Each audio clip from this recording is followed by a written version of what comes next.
Mercredi 14 août 2024. Enseigner aux disciples, première partie. C'est toujours un plaisir de se retrouver autour de ce qui nous fait du bien et qui nous apporte paix et confiance pour notre vie. Et quoi de mieux que la parole de Dieu dans laquelle nous pouvons puiser réconfort et joie pour passer une bonne journée. L'équipe de l'aventure dans la parole souhaite que cette séquence vous apporte la sérénité nécessaire pour aujourd'hui. Notre communauté s'agrandit, n'est-ce pas? Et c'est grâce à vous. Vous pouvez être aussi actif avec nous pour répandre le message et vous pouvez le faire en likant. Ou encore, vous pouvez partager le lien avec vos contacts. Mais nous vous conseillons de vous abonner pour recevoir les notifications de chaque jour si ce n'est pas encore fait. Et pour un confort d'écoute en continu, nous vous proposons la playlist de chaque semaine. Le texte à mémoriser de cette semaine que nous vous invitons à dire avec nous se trouve dans Marc 8, verset 34. Puis, ayant appelé la foule avec ses disciples, il leur dit : « Si quelqu'un veut venir après moi, qu'il renonce à lui-même, qu'il se charge de sa croix et qu'il me suive. » Nous vous invitons à le redire avec nous, Marc chapitre 8, le verset 34. Puis, ayant appelé la foule avec ses disciples, il leur dit : « Si quelqu'un veut venir après moi, qu'il renonce à lui-même, qu'il se charge de sa croix et qu'il me suive. » Quels sont les signes donnés par Jésus pour montrer à ses disciples l'issue de sa mission ? Quels sont les sacrifices que les disciples de Jésus doivent faire pour le suivre? Les réflexions de cette semaine nous aideront à répondre à ces questions et aujourd'hui, nous le ferons avec la séquence « Qui est le plus grand ?» Nous vous invitons à lire Marc 9, versets 30 à 41 et nous répondrons aux questions suivantes. Qu'y a-t-il de différent entre la deuxième prédiction de Jésus, de sa mort et de sa résurrection, comparée à la première dans Marc 8, verset 31? De plus, de quoi les disciples discutaient-ils et quelles instructions Jésus avait-il données? Nous lisons Marc chapitre 9 à partir du verset 30 jusqu'au verset 41. Ils partirent de là et traversèrent la Galilée. Jésus ne voulait pas qu'on le sût, car il enseignait ses disciples. Et il leur dit : « Le Fils de l'homme sera livré entre les mains des hommes. Ils le feront mourir, et 3 jours après qu'il aura été mis à mort, il ressuscitera. » Mais les disciples ne comprenaient pas cette parole et ils craignaient de l'interroger. Ils arrivaient à Capernaum. Lorsqu'il fut dans la maison, Jésus leur demanda : « De quoi discutiez-vous en chemin ?» Mais ils gardèrent le silence, car en chemin ils avaient discuté entre eux pour savoir qui était le plus grand. Alors il s'assit, appela les 12 et leur dit : « Si quelqu'un veut être le premier, il sera le dernier de tous et le serviteur de tous. » Et il prit un petit enfant, le plaça au milieu d'eux, et l'ayant pris dans ses bras, il leur dit : « Quiconque reçoit en mon nom un de ces plus petits me reçoit moi-même.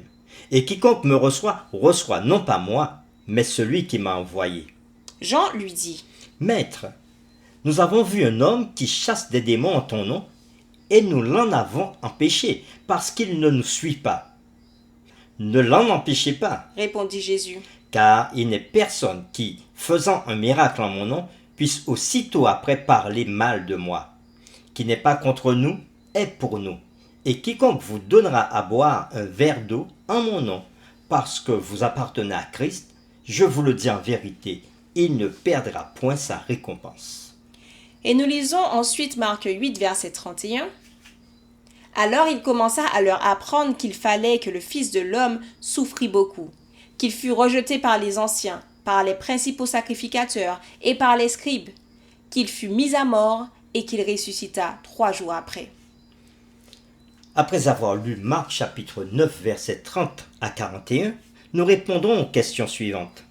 Qu'y a-t-il de différent dans la deuxième prédiction de Jésus, de sa mort et de sa résurrection, comparée à Marc 8, verset 31? De plus, de quoi les disciples discutaient-ils et quelle instruction Jésus avait-il donné? Dans la première prédiction, Jésus se référa à ceux qui le rejetteraient et le tueraient. Dans la deuxième prédiction, Jésus fit référence au fait qu'il serait trahi. Le traître n'était pas signalé à ce moment-là, mais le lecteur savait déjà de qui il s'agit grâce à l'identification de Judas dans Marc chapitre 3, le verset 19. Nous pouvons le lire, Marc chapitre 3, verset 19. Judas Iscariote, celui qui livra Jésus. Encore une fois, le Seigneur parle du fait d'être tué, puis de ressusciter après 3 jours. Mais les disciples semblent encore moins intéressés par les détails de cette prédiction que par la première. Les mauvaises nouvelles ne suscitent pas de discussion. Dans Marc 8, verset 27, Jésus était au nord de la mer de Galilée, près de Césarée de Philippe. Dans Marc 9, verset 30, il passa par la Galilée et dans Marc 9, verset 33, il entra à Capernaum. Ainsi, il n'est pas difficile d'envisager son voyage du nord au sud. Cependant, il entra seul à Capernaum alors que les 12 disciples étaient à la traîne. Dans la maison, il s'enquit de leurs discussions sur le chemin. Personne ne prit la parole, signe certain de leur malaise face à la question, presque comme des enfants pris en train de faire quelque chose qu'ils savent être mal. Leur conversation avait porté sur qui était le plus grand. Même si la plupart des gens ne sont pas prêts à l'admettre, cette question de savoir qui est le plus grand est une chose à laquelle tout le monde pense. Mais dans le royaume de Dieu, ce sujet est traité à l'envers. Jésus répondit au problème en 2 étapes. Tout d'abord, il prononça la déclaration claire que pour être le premier, donc le plus grand, vous devez devenir un serviteur. Puis Jésus illustra le sens de sa déclaration par une action. De toute évidence, il y a un enfant à proximité en train d'écouter. Jésus prit l'enfant et le plaça au milieu du groupe. Ce serait intimidant pour l'enfant. Mais alors, Jésus le prit dans ses bras. Il enseigna que si vous recevez l'enfant, c'est lui que vous recevez. Et si vous le recevez, vous recevez son Père. Ainsi, l'enfant, le plus petit, est lié à Dieu lui-même. Jean posa une question sur les étrangers et Jésus enseigna la leçon importante que ceux qui ne sont pas contre nous sont pour nous. Le Seigneur affirma qu'aider ceux qui sont au service chrétien, même dans de petites choses, ne passe pas inaperçu au ciel. Pour terminer, réfléchissons à cette question. Quelle est l'idée biblique de grandeur par opposition à l'idée du monde? Laquelle visez-vous? Nous vous invitons à prier avec nous. Merci Seigneur pour ces 2 grands enseignements que tu nous donnes.